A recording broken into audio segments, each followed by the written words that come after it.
আসসালামু আলাইকুম ভিউয়ার্স, আশা করি সবাই ভালো আছেন। আপনারা অবশ্যই ভিডিওর থাম্বনেল দেখে বুঝে গেছেন আজকে কী নিয়ে ভিডিও করব। আজকে আমরা জানবো যে কবুতরের ডিম কবুতর কেন ভেঙে ফেলে, এটার সমাধান কি।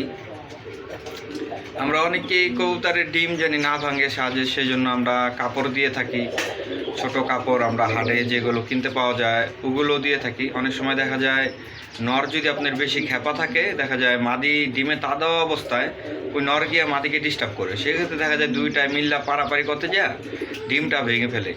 ডিমটা ভাঙার কারণ প্রথমত এটা। তো চলেন আমরা দেখাই দিই যে ডিমটা জানি না ভাঙে সেটার জন্য আমরা কি প্রস্তুতি নিব, কি করব। আপনারা দেখতে পাচ্ছেন যে এখানে বালু দেওয়া আছে একটা হাড়ের ভিতরে।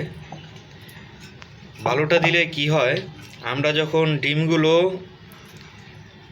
বালুতে দিব, কি বালুটা যখন কবুতর ডিম পাড়ার আগে আমরা বালুটা দিব, তখন কবুতর যখন ডিম পারবে তখন ডিমগুলোতে ময়লা ভরবে না। দেখতেই পাচ্ছেন ডিমগুলোতে কিন্তু তখন ময়লা কোনো সাইডেই ভরবে না। বালুতে ডিমটা ক্লিয়ার থাকবে এবং ভালো থাকবে।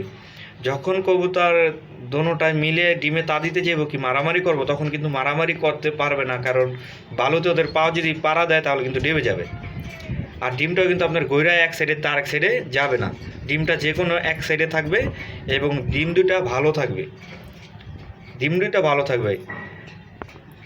আমি দুইটা হাড়ি নিছি, দেখতে পাচ্ছেন আপনারা। আর যদি এটার ডিমটা তুলে যদি এটাই রাখি, আমরা কবুতরকে কাপড় দেই, এরকম কাপড় আমরা হাটের থেকে কিনতে পাওয়া যায়, এই কাপড়গুলো দিই।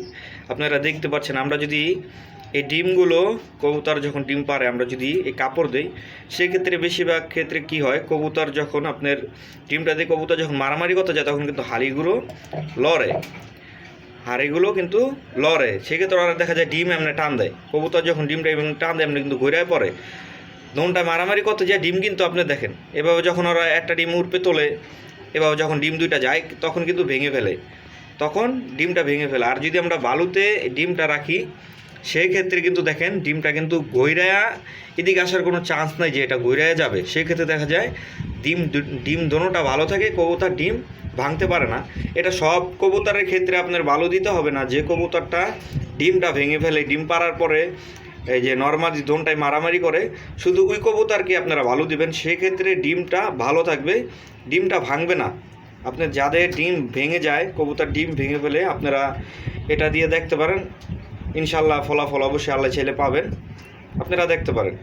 তো আমার চ্যানেলটা যদি ভালো লেগে থাকে, নতুন নতুন ভিডিও পেতে অবশ্যই চ্যানেলটা সাবস্ক্রাইব করে দিবেন, লাইক করবেন, শেয়ার করবেন, কমেন্ট করবেন। আশা করি সবাই ভালো থাকবেন। আসসালামু আলাইকুম।